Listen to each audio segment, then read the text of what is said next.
Commodity price swings are very pronounced and persistent. They're very important for policymakers. They're very important for people in general. If you focus on commodity importers, the effects are important but very widespread. The impacts are generally small, but it's completely different for commodity exporters. That's why in the Fall Fiscal Monitor, we focus on policy frameworks which are appropriate to manage the revenues from resources in resource-rich countries.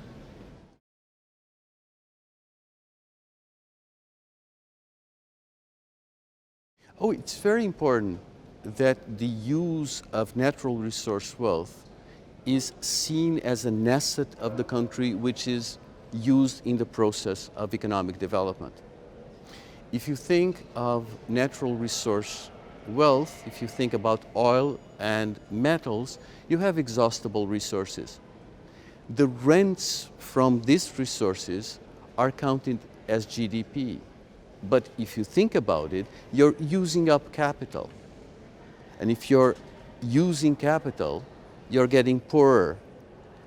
The way to use it must build capacity, must build development in the country. You should therefore invest quite substantially. Invest in what?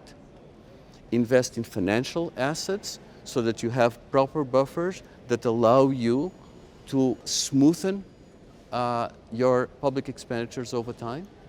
You should invest in public infrastructure so that the country has the public capital that it needs to develop, and you should invest in people.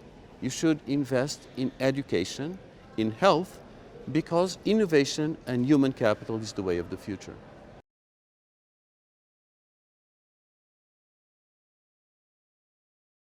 So we have been advising countries for many years on how to structure their fiscal frameworks in order to manage risks in general and natural resource risks in particular. We focus on 4 elements: fiscal anchors including buffers, the need to broaden tax bases in order to have stable sources of public finance revenue that countries can rely on.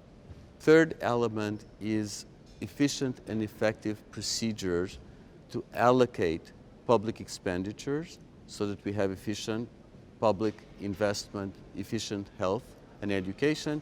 And last but not least, how to build strong institutions that underpin the rest of the framework.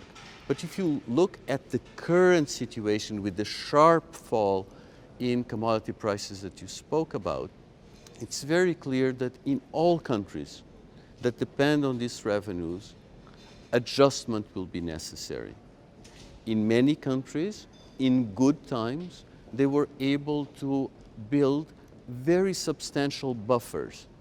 In these countries, that include countries like Norway or Saudi Arabia, to a certain extent Chile, it is possible to smooth the adjustment and protect public expenditures. In other countries where buffers were not accumulated in good times, the adjustment has to be much more abrupt.